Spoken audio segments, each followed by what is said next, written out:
Pension. तो अभी all India bank retirees federation का सर्कुलर जो कि 15 सितंबर 2022 का है वो अभी रिलीज हो गया है। तो उसमें क्या क्या डाला है तो आप देख सकते हैं। To the office bearer central committee members, state committee chiefs AIBRF, dear sir, regarding updation of pension, तो ये इसका सब्जेक्ट है।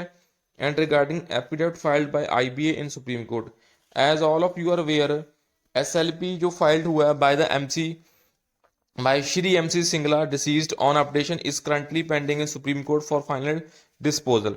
In the last hearing that was held, जो अभी हुई थी on SLP on 20th January 2022, Supreme Court had directed IBA to submit a report of the committee constituted by its by it on operation within 3 months period. तो 3 month में बोला था अभी. So we find that IBA has since filed affidavit dated 24th August in compliance of the court directions given in hearing of 20th January 2022. जो copy of affidavit is enclosed for the ready reference, तो copy. तो अभी जो main point है वो अभी हम देखने वाले हैं. What's the main on going through content of affidavit, it may be observed under para 3, IBA has advised to the court that committee has concluded its final after holding discussion with the representative of various workmen union and officer association. Conclusion drawn by committee are given under para 3.1 to 3.8. जो conclusion है वो क्या है वो अभी हम देखेंगे. Substances of various points made and facts narrated under para 3.1 to 3.8 of affidavit based on the conclusion drawn by committee is that there is no case of arbitration. तो कोई केस ही नहीं arbitration का for bank pensioners, and the contents of affidavits are very surprising and shocking for entire bank retirees community. जो bank retires की community है उनके लिए, पूरे के लिए जो भी ये कंटेंट है एफिडेविट का वो बहुत सरप्राइजिंग एंड शॉकिंग है. The feedback which we have been getting from various quarters and UFB जो constituents through their communications that updation issue is under discussion with the IBA and likely to be concluded in coming days.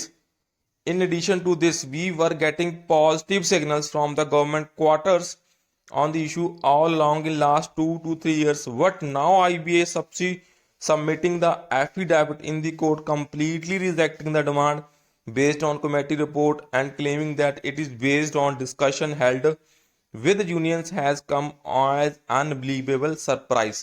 तो अभी हमें एक positive लग रहा था पिछले last 2 to 3 years that we are getting positive signals from the government, but this affidavit जो अभी एफिडेविट दिया है IBA ने, इससे लगता है अभी पेंशन अपडेशन में बहुत बाधा आने वाली है. तो ये था इस पॉइंट में. Point 6, it may be mentioned that AIBRF is not party in this case.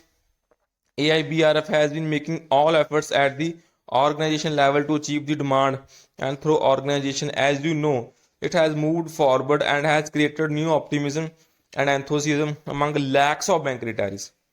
AIBRF हालांकि इसमें पार्टी नहीं है, but still it has created optimism, एक पॉजिटिविटी का निशान, and enthusiasm among the bank retirees. However, outcome of this case, we will have hearing on resolution of demand. We are waiting for final order of Supreme Court on the SLP. So after that, you can see, as informed earlier, AIBRF has announced next round of action program on updation demand. तो next round of जो action program है, wide circular 2022 by 659 dated 3rd September 2021 to pursue the matter. In view of above developments, it has come more necessary for retiree community to vigorously and continuously struggle and pursue action programs to bring pressure on the authorities to sanction updation in banks. तो अभी जो हमारा next agitation है, जो next round of action demand है, वो भी शुरू होगा. And we are confident that organization efforts and action programme will bring positive results in the matter. So हमें पता है भी हमारे अगर स्ट्रगल करेंगे तो पॉजिटिव रिजल्ट्स आएंगे. So in AIBRF we are absolutely clear that updation is not a luxury जो अपडेशन है वो लग्जरी नहीं है for bank retirees but necessarily for the survival which is under threat. Those retire 20 years back, जो 2020 में retire हुए हैं 20 years back, are getting very meagre pension and are not getting benefits of 100% DA for the last 17 years. वो पिछले 17 साल से उन्हें कोई डीए 100% नहीं मिल रहा, मीन न्यूट्रलाइजेशन नहीं मिल रहा। So they are more than 75 years old and are really suffering financially, therefore it's social issue to protect future remaining life with dignity. तो सोशली बनता है सरकार का भी उन्हें डिग्निटी के साथ जिंदगी जीने का मौका मिले, and it has to be taken at this level and solution will come from the government authorities. One overall program will be targeted at government level. Unity among retiree organization is must if all the retirees come together. तो ये unity है वो बहुत ही जरूरी है.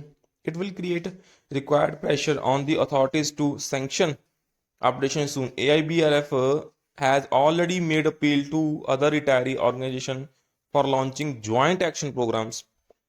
तो vide our letter number 2022-661 dated 10th September and are awaiting response from them. तो जो इसके अलावा अदर रिटायरी ऑर्गेनाइजेशन हैं उनकी भी हेल्प AIBRF ने भी मांगी है. At this junction we make appeal to all our office bearers, central committee members, state committee affiliates and activities to be in readiness for long and effective struggle to achieve the demand of updation. तो अभी हमारे जो office bearers हैं, committee members हैं, state committees हैं, उनको हमने बोला भी get ready, will going to struggle more. The specific action programme will be rolled out shortly. जो अभी एक्शन प्रोग्राम है वो अभी शॉर्टली आने वाला है. In the mean time suggestions और प्रोग्राम आर मोस्ट वेलकम. तो अगर सजेशंस हैं पेंशनर्स दोस्तों तो दीजिए. With warm and revolutionary greetings, you are sincerely SC Jain, जो कि जनरल सेक्रेटरी हैं हमारे. तो ये अभी all India bank retirees federation का जो 15 सितंबर का सर्कुलर है, क्या क्या नेक्स्ट उनकी मूव्स रहेंगी उसके रिगार्डिंग में है दोस्तों. तो please subscribe to channel for latest banking pension updates. Thanks to all.